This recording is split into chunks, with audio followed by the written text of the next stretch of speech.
Hi, I'm Jessica. Thanks for joining me.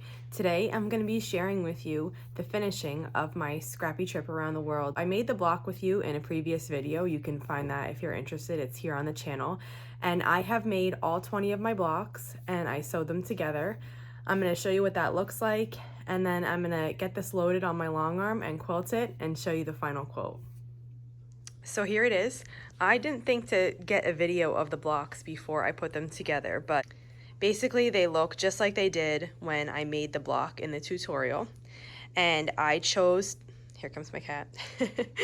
I chose to do a different stripe down the center of every block so that it's like this random chain placement, as you can see here. But I'm really happy with how it turned out.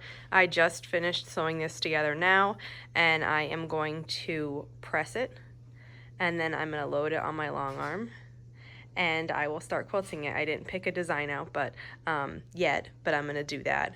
So I'll be sharing that with you as I go. So this quilt is 4 blocks across and 5 blocks down, and I just flipped it over to the back, and I'm gonna start pressing. I work one at a time on each block and each of the seams in the block. So I don't press, generally I don't press as I go. I usually wait till the end, and I do get a lot of questions on that, and I'm not going to go into terrible detail with it now, but I probably will in the future because I find that a lot of people are interested in that aspect of it, like how you can not press as you go and still come out with a really nice quilt with all the seams going in the correct direction. And a lot of that just comes from awareness of your seams.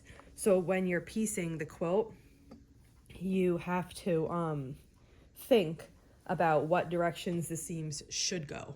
And I generally do that by by looking at the seams so that I'm paying attention to them, and I know a seam should go a certain direction because of the way the one next to it goes.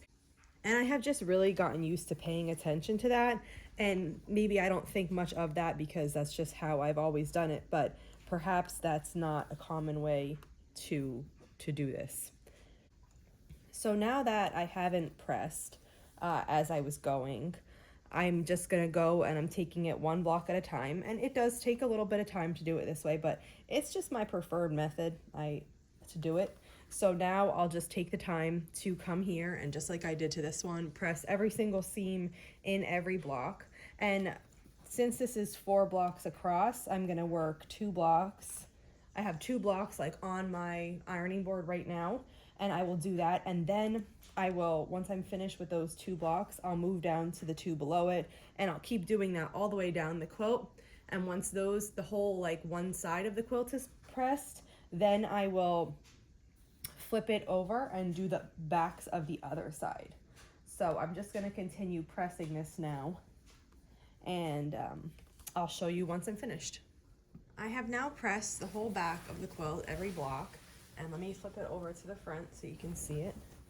It's really nice and flat, and I did only press from the back, but if you finished it and you also wanted to give it a press from the front, you could definitely do that too. But everything looks really nice and flat. Now I'm just gonna prep my backing, and then we'll get going with the long arm. This is the fabric I'm using. This is a basic by Lori Holt. It doesn't actually come in this collection, but this backing is a Riley Blake basic. It's B Ginghams by Lori Holt, and I like, it's not a perfect match to the reds in the collection. It's a little bit more like maroonish. It has like a little bit more purple in it than a traditional red, but it looks really nice with it. So I'm gonna prep this backing, and then we'll get going with the quilting. I have a BERNINA Q24 long arm. I got this earlier this year, and I'm still learning how to use it. I love it so much. I've wanted a long arm since I started quilting. About almost 6 years after I started, I was able to get one. So right now I have it set up. I have this quilt loaded on there, and I have it set up doing a pantograph. Let me show you some up close. So the options for this machine is you can buy it without the computerized software and just do all hand-guided work or roller work, free motion, where you control the machine. And they also have an option where you can buy the computerized portion of it. So I have a computer hooked up to this, and I have everything set up so that the computer will tell the machine what to stitch and where, and the machine will just stitch out this design. Right now I'm getting comfortable with doing pantographs like this, and I plan to in the future do more ruler work with it and free motion quilting, but this is the spot that I decided to start in. This frame that I have, I chose to get the large frame. There's a few different size frames, so if you're interested in a long arm but you don't know about how much room it takes up, it depends on the size frame you get. So I chose the large because I wanted to be able to quilt king size quilts. There is a regular and then there's a small. So mine actually takes up like the entire length of this room, but it fits. And that's exactly what I wanted it to do. I wanted to be able to have that capability to do a king size quilt because I like making big quilts. So I have the room, but there are also smaller ones. And then they also have Q machines in the series that you can get at a sit down table. So there is a lot of options if you're looking for a long arm, but you don't know. And I'm gonna do more videos on that in the future. This is just, I'm showing this quilt, so I thought I'd just talk about it a little bit. So the space from that dead bar to this front roller is where it's working on quilting now, and it can't go really close to the bar. There's like a space between it where it can quilt. So I have it starting around here, and then it can go, you know, close to this front bar, but not up to it because we don't want it to hit it. So right now I'm just working on doing this one pass across, but if you'll see, I've already done a bunch of passes. That's how you can see this quilting here, and I already have some quilted and rolled up onto this bar.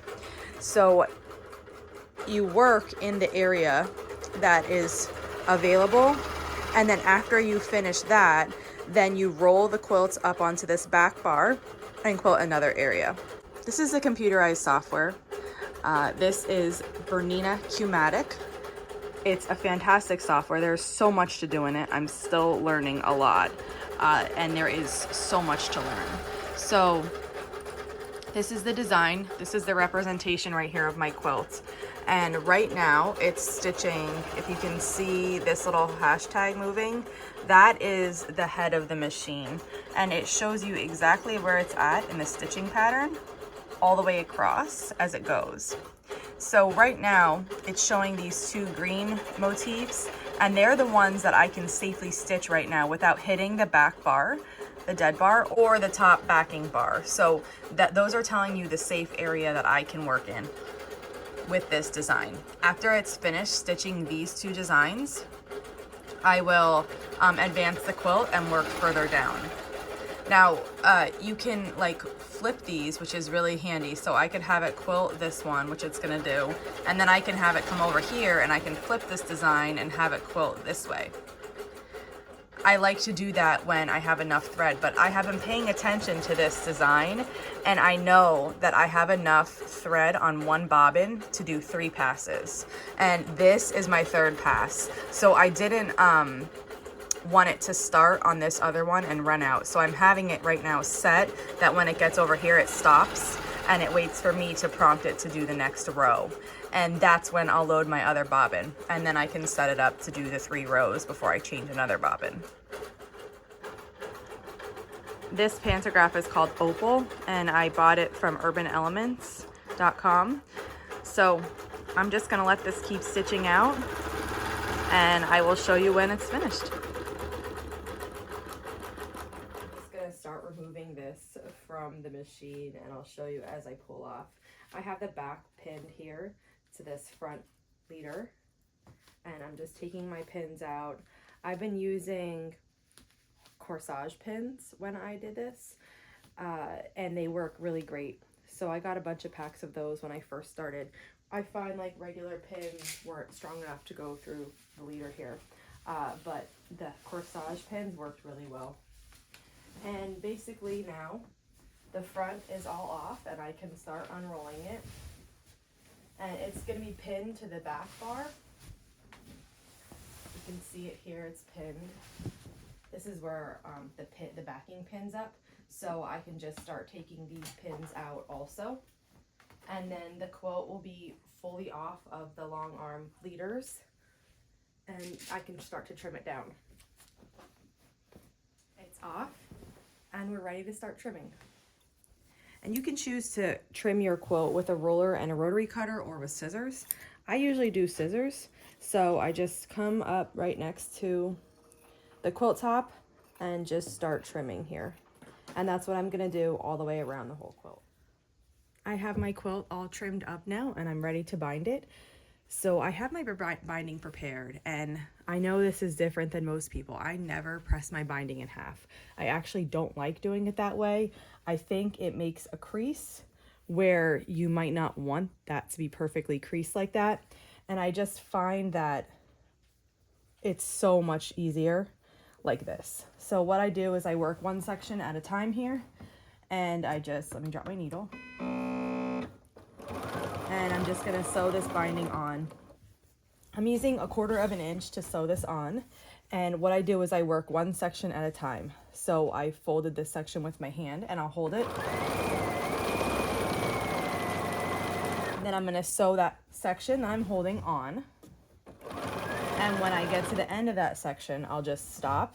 I'll reposition the quilt if I need to. This is like kind of a big quilt for this spot, so I have to reposition a lot. Then I'll get the binding set up again and I will keep going. And I will do this all the way around the quilt. Now, if you're looking for a specific binding video, I'll talk about that in the Nona Quilts Along. That binding video will be available in 2 weeks. So this week we quilt the quilt, and then next week we bind the quilt. So that'll be an in-depth tutorial on binding if you're looking for that. But basically for this one, I'm gonna hand bind this, and I'm sewing it onto the front. Just like this, and I'll just do this all the way around. And then I will hand bind this binding. I finished sewing the binding on the front of my quilt, and now I'm flipping it around and I'm sewing the binding on the back by hand. So I've already done quite a bit of this quilt. This is all finished. I have like a side and a half of another left, and I'm just gonna work on this, and then I can show you this finished quilt. It's looking really good so far. I'm excited with how everything's coming together. When I bind my quilt, I usually hold it like this toward me. I taught myself to do it without wonder clips because I just wanted to be able to do it and not have to need a lot of supplies. So I know a lot of people love wonder clips for holding their binding, and that's fantastic if it works for you, but I just didn't want to need to do it. So what I do is I hold the binding toward me like this, and I wrap a little portion. And then I just place my thumb like right ahead of where I'm stitching. And I just come in and take a stitch. Now here I'm using green thread. And so I'm purposefully only stitching on the green portions of this stripe. I color match this green to the color of this binding. And so I'm only stitching here on the green. And sometimes it works out that I do one stitch in the green, and sometimes if I feel like it should be a little bit closer, then I do two. I do one at the beginning and one at the end. But I've been kind of like alternating that here. Like here, since I'm already at the end, this next one I'll go in the middle. And I won't need two on that one, I'll just need one. And one thing I'm trying to be mindful of when I'm stitching this down is that my needle isn't going all the way to the front. Sometimes I get these little knots. There we go. My needle isn't going all the way to the front because you don't want to see little bits of green on the front of your quilt. So when I stitch, I can kind of feel with my hand if I'm going through here, and I know that I didn't, but sometimes it does happen, and if it's really small, I leave it, and if it's very noticeable, I'll take all of the stitching out and go back and fix it. The times when I feel like it happens the most, there's a knot there, hold on. The times when I feel like it happens the most is when you're binding right where quilting is. So in this open space right here, it's going to be really easy to not go to the front. Like I can very easily just stitch on the back. But when there's a lot of quilting, like this isn't super dense, so this shouldn't give me a trouble. But if the quilting was super dense, it's like a little bit, that one didn't go through, but it's a little bit difficult to get under the stitches and not go through to the front. So whenever my quilting is really dense, I check a lot because I don't want to have to go back too far and rip it out if I do go to the front. And if my quilting is pretty spaced apart like this is now, I know that I'll be okay. I still periodically check, but it's a lot easier to do it when the quilting isn't dense. So I'll just continue along here, and you know, the finish line is in sight. I feel like I'm almost finished with this quilt, and I'm really excited to finish this one up.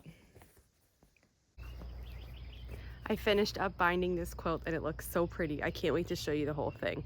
So I'm gonna step over here and let you get the full view of it.